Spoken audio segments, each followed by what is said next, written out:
A beginner's guide to strength training, part 2. What exercises should we be doing when we go to the gym? This can be a million different things, right? And I will say Instagram and TikTok are not the best guides to exercises to do. Some people are, and if you're one of those people, good job. There's a lot of other people that are posting absolute garbage on social media. If you're one of them, stop doing it. Get people in the right direction, doing the right exercises. So I want to give you a general overview so you yourself can have a broader way of thinking about these. And then I'm going to give you specific exercises.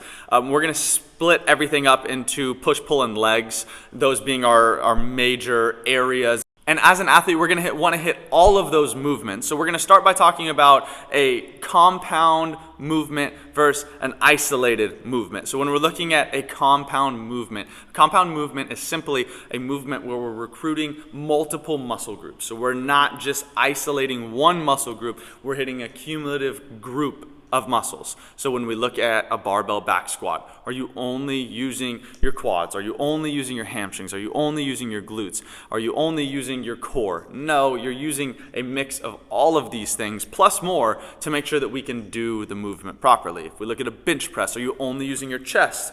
No, you're also using your shoulders and your triceps, even some core, even some legs. So we're using all parts of our body in a cohesive unit to make the movement happen. So that is going to be our compound. And examples being your squats, your benches, your pull-ups, your rows, anything that's going to be a little more dynamic.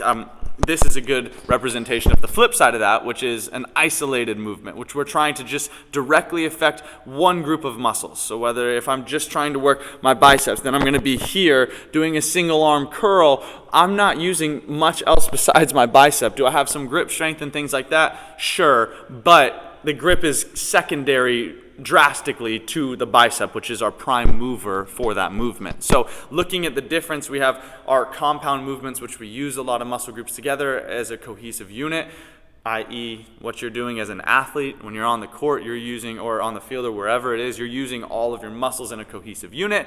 Or you're isolated, which is what we would do with a single arm movement where we're really focused on a bicep, or we're doing a hamstring movement where we're really focused on the hamstring, leg extension instead of like a squat or a leg press where we're just focusing on the quads. So it's a very direct versus a very all-encompassing movement. So now that we've covered the overview of what a compound versus isolated movement is, let's start to talk about what exercises should we be doing when we go into the gym. This, I'm going to try to give the broad overview, and then I'm going to give you specifics as well so you have something to run with. But I'm going to try to give you something to where you have the freedom to piece this together as you see fit. The goal is adaptation. So we need to find movements that require similar adaptation that we would have with the adaptation that we're looking for. So let's use jumping for an example. If I'm trying to jump higher, should I do a bunch of lateral movement stuff? Maybe not, because I'm trying to jump higher, which is a vertical movement, so working laterally isn't going to necessarily help us with vertical. Could they have small effects on each other? Absolutely. But is it our direct focus? No. So if I'm trying to increase my vertical, I need to think of vertical movements with my legs. So squat, front squat, rear foot elevated split squat. Insert any exercise that's going to be more of a vertical compound movement. Is jumping a compound movement? Absolutely. So what exercise might be most related to a jump? Not saying this is the best exercise to use for jumping, but if we do a barbell back squat, that's probably pretty similar to our jump, right? We're lowering down and exploding back up. Same with the front squat. We're just loading a little bit more quad dominant because I'm holding the weight in the front, whereas on my back, I'm not saying it's all a glute movement, but I'm going to see a little bit more glute and hamstring activation than I would on a front squat. So we can kind of go through this continuum of here's what I want. I want vertical movement, which means I need to be doing vertical compound movements. And then if the goal is vertical, back to our last part 1 video, we need to be looking at strength speed and speed strength. And we need to do a mix of those. We can find which one we're really good at. We might be really strong, but really slow on our contraction speed. Or we might be really fast and not very strong, and then we can base that on the correlative style that we should go about. So if I'm not very fast, then I should probably do speed strength. If I'm not very strong, I should probably focus on strength speed. That doesn't mean we ignore the other, but it does mean we put an extra focus on the one that we might be lacking in. So we're doing these exercises in this way of adaptation, meaning how we do the exercise matters. So our speed strength or our strength speed. So when we're looking at that, we can now say, okay, insert exercise here for vertical. Might be good to do a barbell back squat. It might be good to do a front squat. A rear foot elevated split squat might be a great way to work on our single leg strength. And you'll find that, man, you can do a lot of weight with a single leg or rear foot elevated split squat. And when I go to squats, it's a little bit tougher. And it's great. Like, find those exercises that are really good and beneficial for you, and then insert those exercises. So if I was giving you here direct exercises I want you to do if you're trying to improve your vertical, well, we should have some barbell back squat in there. We might throw a little front squat in there, a rear foot elevated split squat, a weighted max height jump, a trap bar deadlift. All of those exercises would be beneficial for increasing our overall vertical. Now, when we get to, I guess those might be more strength exercises out of a weighted max height jump if we're looking, or I guess strength speed, and if we're looking at speed strength, then we might want to look at a little different exercises. Either we're going to lessen the weight on those exercises to get maximum output, or we're going to switch up the exercises altogether. If we did a weighted box jump, which is kind of like a weighted max height jump, right? I'm going to be getting some of that speed strength. If I do a trap bar deadlift, but I do a trap bar jump where I'm actually jumping off the ground and I put a weight that allows me to do that, then I'm focusing a little bit more on that speed strength. So I'll use a trap bar deadlift because I want to touch on this really fast. The continuum between strength, speed, and speed strength, it's not here's one and here's the other. It's a line, it's a timeline, a continuum of we have a peak here and we can work our way down with strength and we work our way up with speed simultaneously, okay? So on the far end of that spectrum would be a really slow movement and then would be really high weight. On the other end would be a really fast movement and almost no weight, right? So those are our two outer ends, and then we have everything in between, which is the flow from one side to the other, where we will have a center point where we meet in the middle, where our speed and our strength is the same. Obviously, you're not going to have a way to track that, which is what you have at a gym normally, so there's no point in even trying, but that idea being, okay, how far on the side of strength am I, and how far on the side of speed am I? And then again, we take what do we need, what adaptation are we looking for, and then we can apply where we want to be on that line, okay? But knowing on that, the change in weight just by a fraction can change where we're at on that line, right? So finding those exercises, using the trap bar, we can go really heavy where we're getting up slow. We can go really lightweight on a trap bar where we can get up easily, and then we would take it further with having no weight, right? But if I had no weight on the trap bar and just the trap bar itself, that's going to be the lightest I could get with the trap bar jump before I would go no trap bar and I would just be jumping without it, if that makes sense. So I have my really heavy, really slow, all the way to the other end.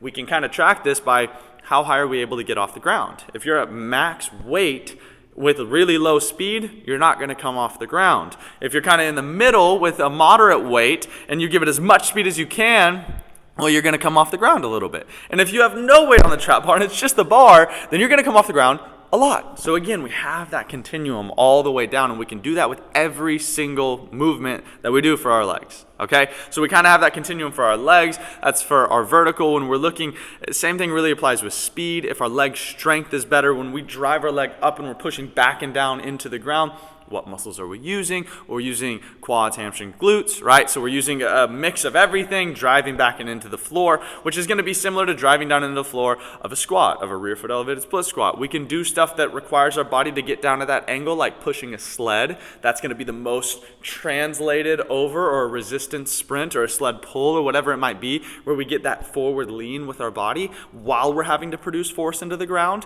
That's a great way to go about building up our speed. So then again, we have to go over it. How am I trying to go with strength? Am I trying to go with speed? Where on the continuum of how much weight should be on the sled versus should there be any weight? Should I be being pulled rather than having to push, rather than having resistance? Should I do assistance? We can go a lot of ways through this, but again, this gives you this idea of, okay, here's this continuum and here's how I need to go about it.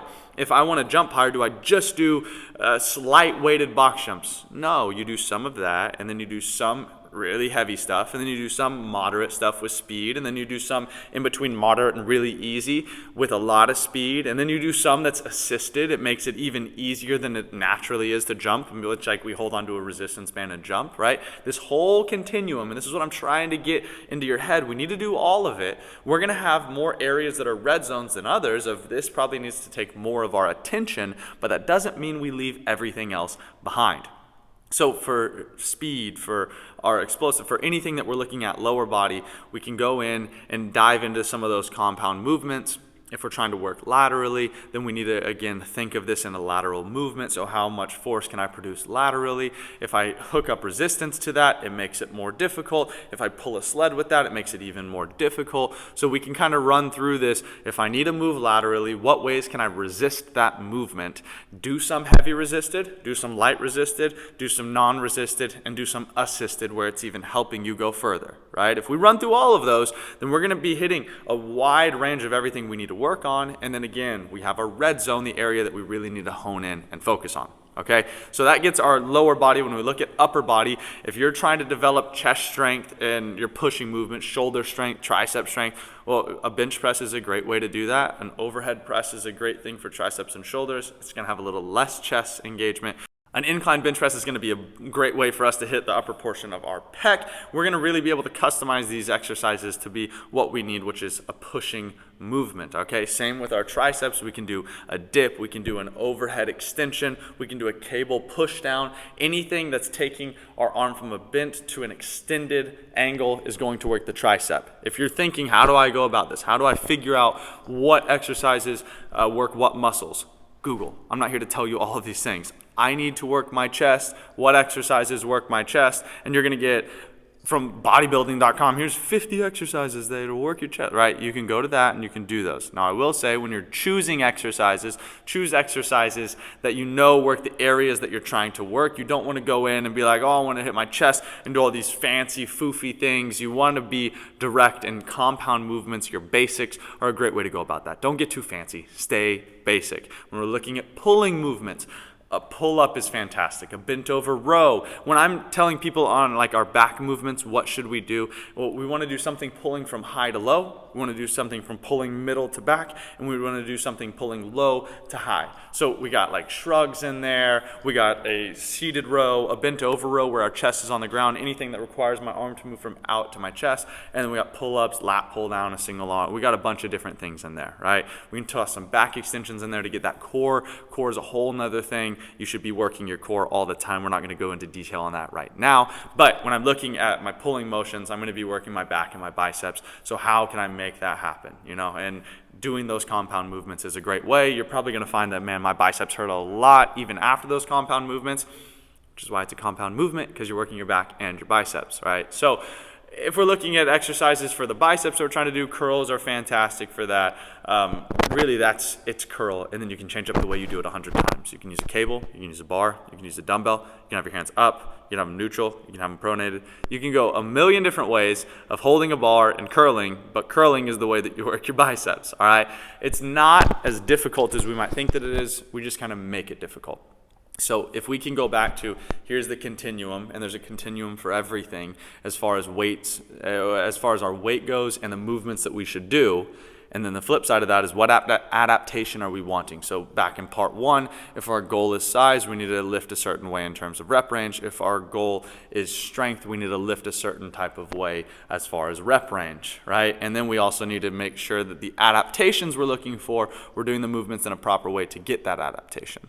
That is the end of part 2 for our strength training. If there is a need for a part 3, if there's an answer that I didn't give you in this video, comment that below. I would love to put it in so that way you can have the information you need to take your game to the next level. If you enjoyed the video, like it, subscribe to our channel, please. Turn on the notification bell if you want to know every time these golden videos pop up. And we will see you next time. Peace.